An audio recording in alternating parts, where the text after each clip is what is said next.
All right, welcome to this Tip in 20. I am Dallisa Hawking. I am the CEO of Spirit and Spark, fifth generation psychic medium. You may watch on occasion my weekly energy updates and forecasts, so thank you so much for that.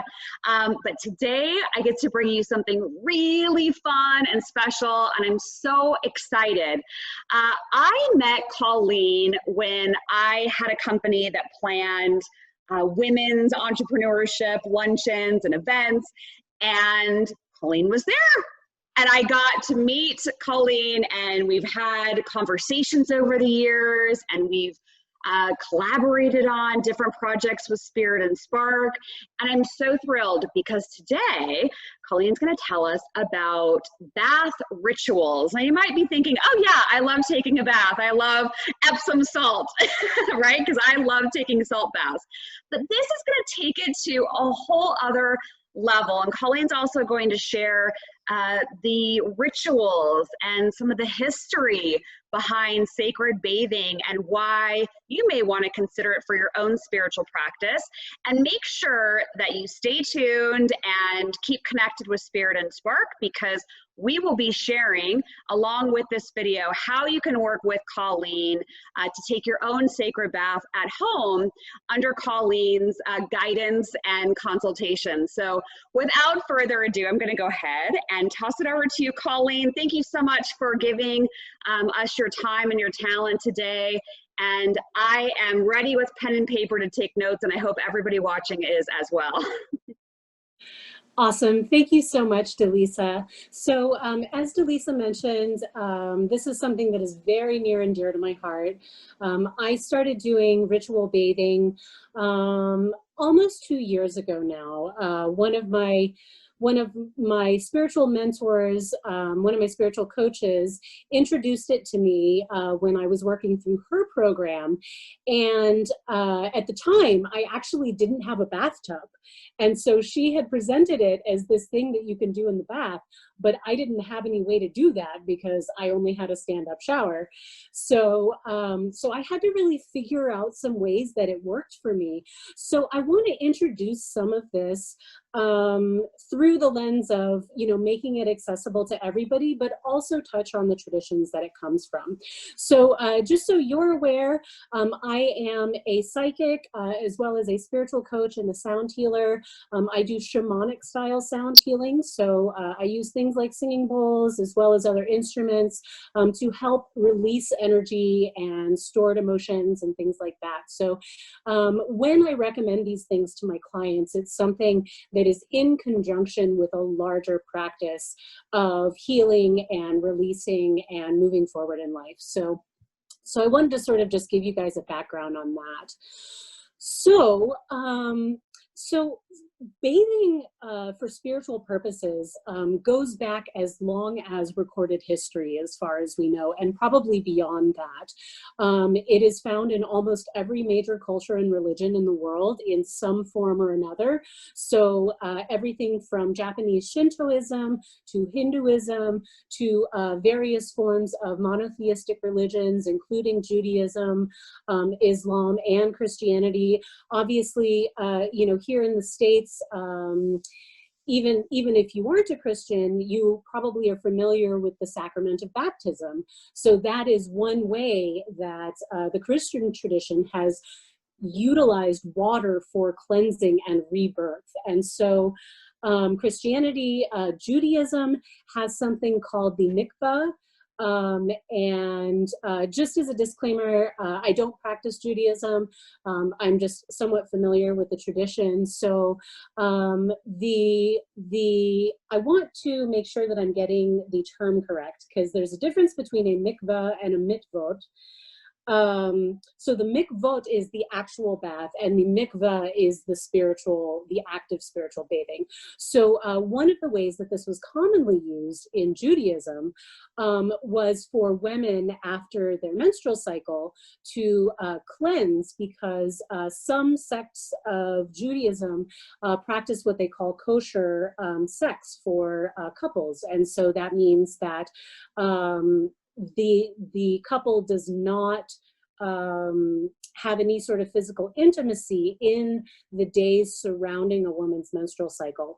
Now, you know, one of the things that I like to talk about in conjunction with this in particular is that for women especially, there's a lot of shame and there's a lot of, you know, feeling like we have to hide something about that part of our cycle or our time of the month.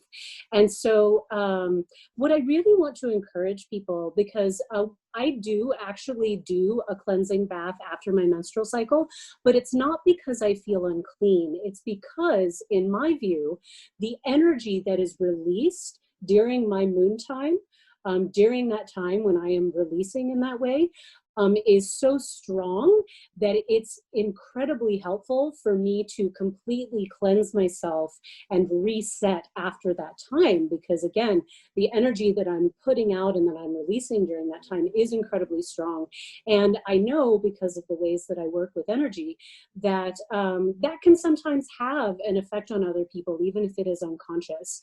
So I just want to put that caveat in there, because I don't want people to think that there is any shame around that.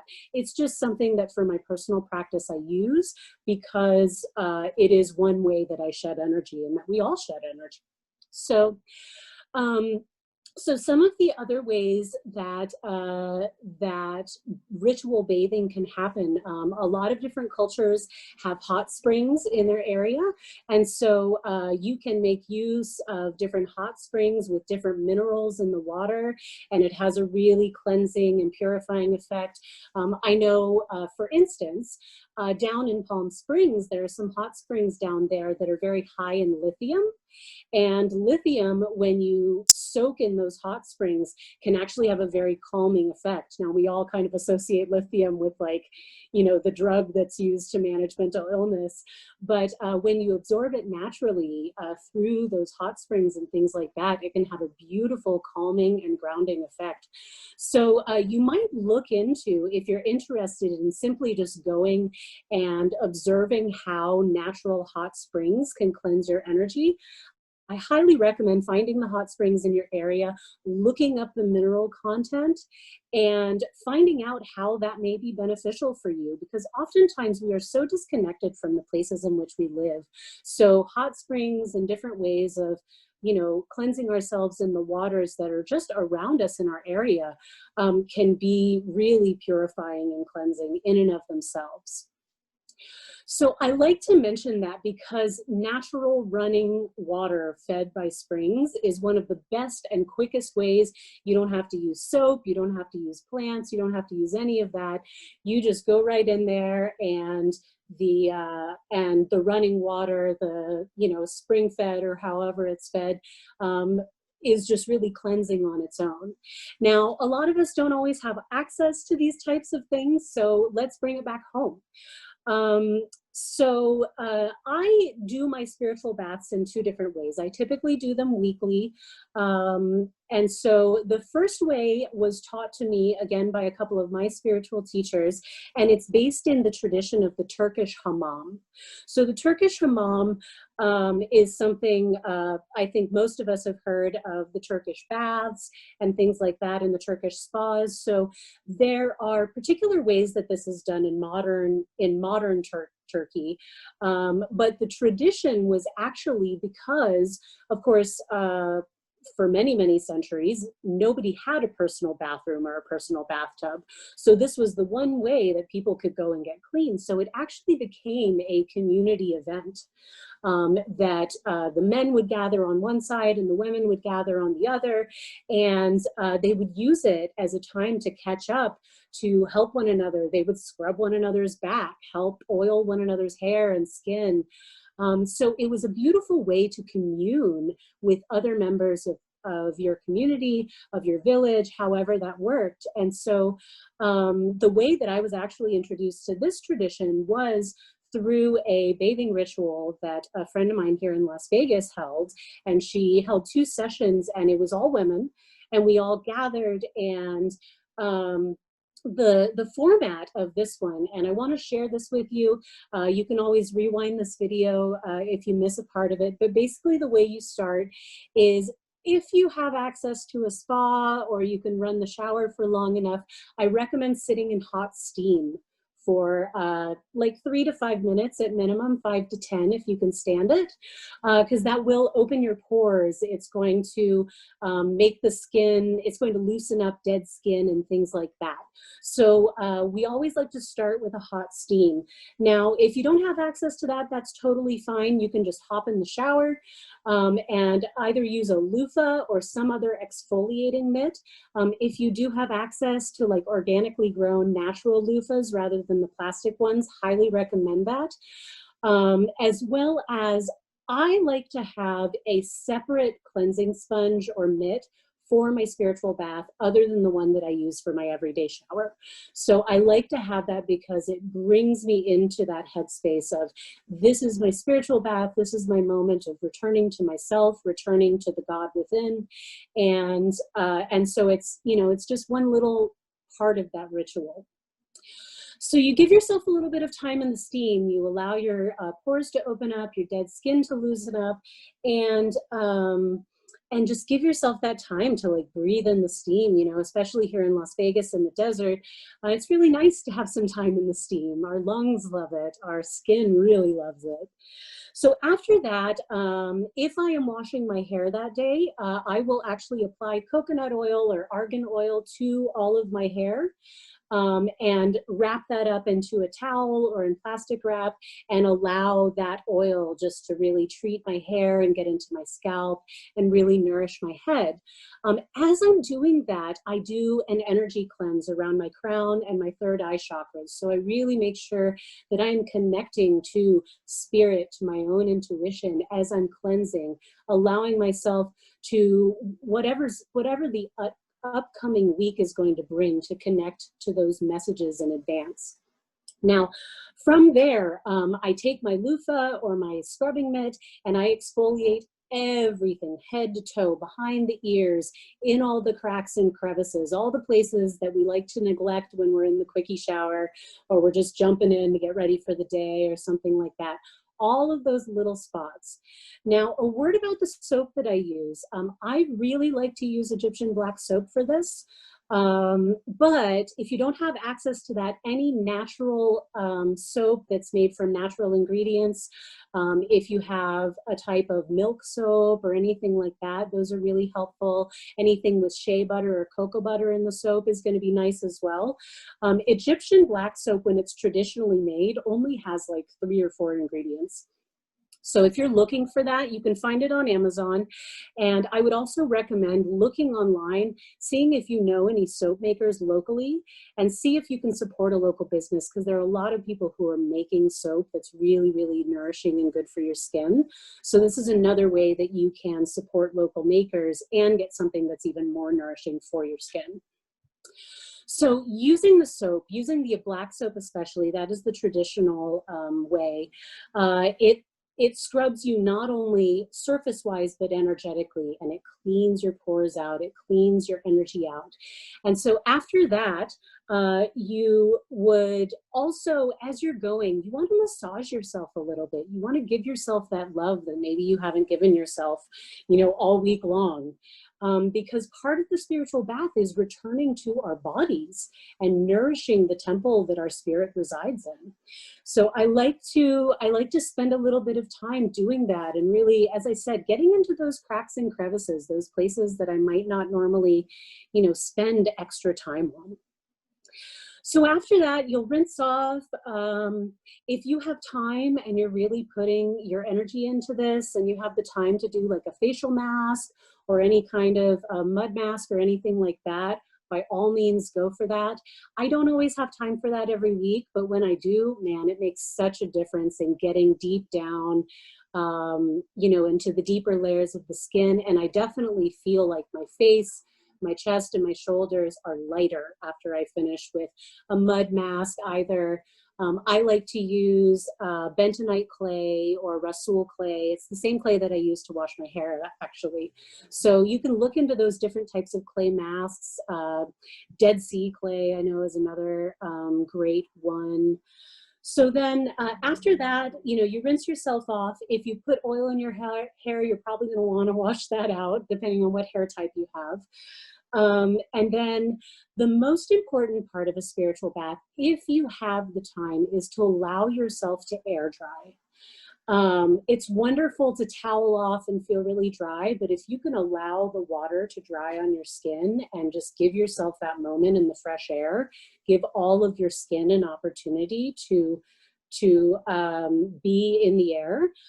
It's really, really cleansing, and it's also kind of liberating, because how often do we get to like spend a little bit of time without all our clothes on? So I find it to be something that's also affirming and allows me to tap more deeply into my love for my physical body. So after that, you want to massage any type of oil or super rich moisturizer into your skin, because again, you want to show your skin that love. So, so I will alternate. Sometimes my skin is a little too oily for oil, so I'll actually use a moisturizer or like a shea butter or something like that. And sometimes I'll just go straight for it, sesame oil or coconut oil, all over my body. And again, giving myself a chance to let the oil absorb naturally rather than toweling it off. So this is the more hammam-based tradition. Now, the other thing that I do, and this is in much more specialized sort of circumstances, say I've had a really full day of clients, or I've been through like a meditation retreat where I've been really releasing a lot of energy. The other thing that I will do is either a salt bath or a plant bath.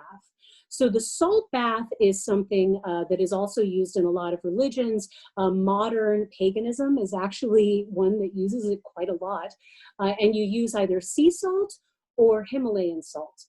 Now, Epsom salt is fine. It's actually, I mean, it's good for your muscles and your skin and things like that. But if you're doing an energetic or spiritual cleanse, you want to really connect to either that mountain salt or that sea salt, because that's really what's going to absorb that energy that you're releasing or that you're giving off. So you can actually dump like a cup of salt in a bathtub and soak in it, and it will have a really nice effect. Definitely, if your skin's a little bit sensitive, I would start with less salt. But that's one way that if you've been to maybe a ritual, maybe you've been to a full moon gathering or something like that, and you were just feeling the energy the whole time, that if you go home and you soak in a saltwater bath, it'll actually really help clear anything that you released in those rituals. You can also do this after a private session with a healer. Always check with them, of course, because some things may some practitioners may have a different recommendation for this type of thing, but this is my general, mostly safe recommendation.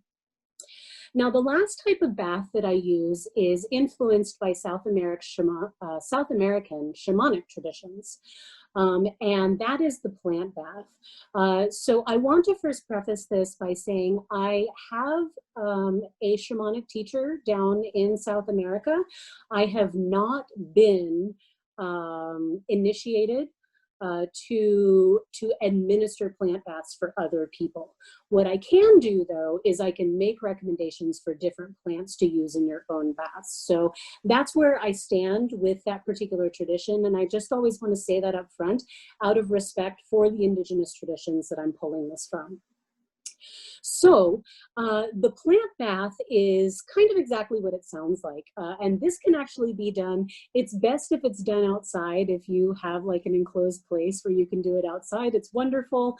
Or if you can set up a little system of tarps.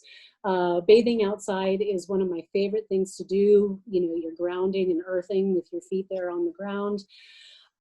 But I mostly do mine in my shower because I live in an apartment in the middle of the city. So, so the plant bath is a combination. You're actually just going to take a bucket of warm water, and you're going to put different herbs, flowers, different plants in that water and let it soak for at least 20 minutes in that warm water. And what you want to do is you want to actually like massage whatever leaves or flowers that you want to put in there so that they'll release their oils. Other things that you can add are essential oils. You can add flower waters, agua de Florida, or other types of flower waters for a deeper energetic cleanse. as well as just any different type of plant-derived oils or perfumes. Definitely want to stay away from anything that has man-made chemicals in it for this one. Some of the plants that you can use, some of the plants that I often use for my plant baths are rose petals. I use eucalyptus leaves. I can often get fresh lavender from the farmer's market where I am. So I'll actually dry the lavender or even use it fresh and crumple it up into the bath. And of course, as we know, lavender has a wonderful calming effect, and it's also a wonderful way to connect to spirit. So those are some of the plants that I use in my baths. I also, for particular rituals, I will use tobacco. Now, tobacco is something that you want to be very careful to work with, because tobacco is a protective spirit, but it can also be an attractive and magnetic spirit. And if you're not very practiced in working with the spirits of plants, you want to make sure that you are very grounded to begin with, because tobacco, again, can attract things that maybe you're not as experienced in dealing with. So it can attract really positive luck and things like that, but it can also attract some negative spirits who are maybe attracted to something that you're trying to release. So be very, very careful with the use of tobacco. But I will use dried tobacco.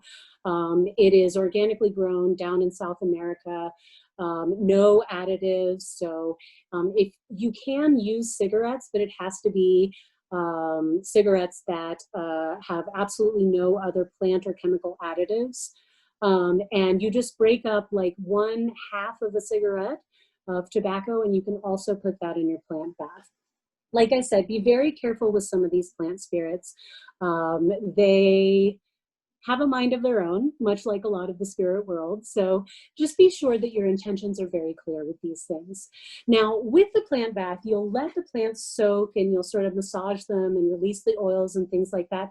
And then you're actually just going to dump this water over your head if you are feeling like getting your hair wet. If you don't, that's not actually required for this particular bath. You can also just dump it over your body. And again, the key to this one is allowing yourself to air dry.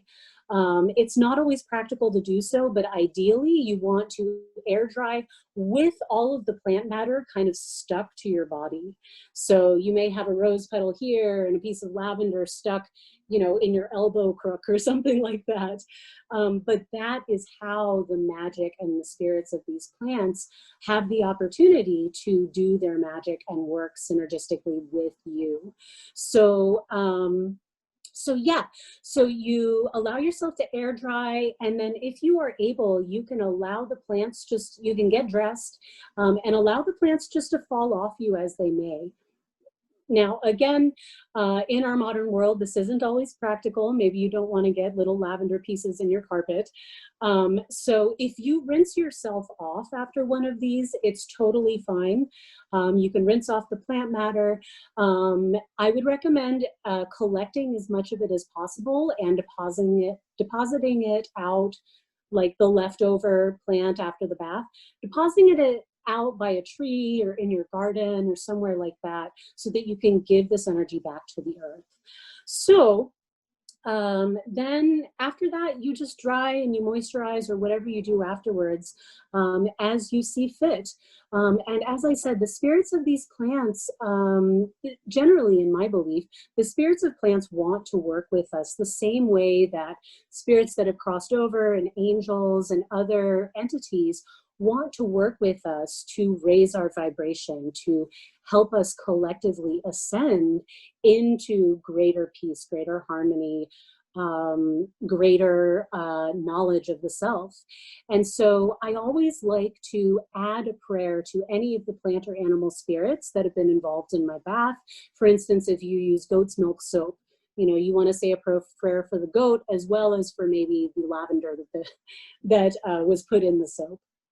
So, so those are some different ways that you can really cleanse your energy and allow yourself to commune with a higher power, to commune with your own inner intuition, and to also maybe connect with some spirits that maybe you haven't had experience with before. And so as with everything spiritual, it is a very subjective experience. So you always want to check in for yourself, what feels true, run it through your own heart's filter, and make sure that it feels aligned for you, because what works for me may not work for you.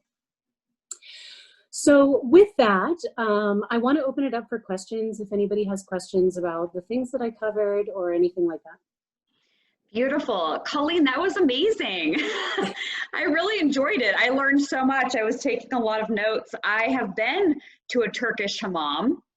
Okay. And I loved, I thought it was beautiful, and I really felt that that was sacred. So I can back up what you were saying, at least just from my one experience when I was in Turkey.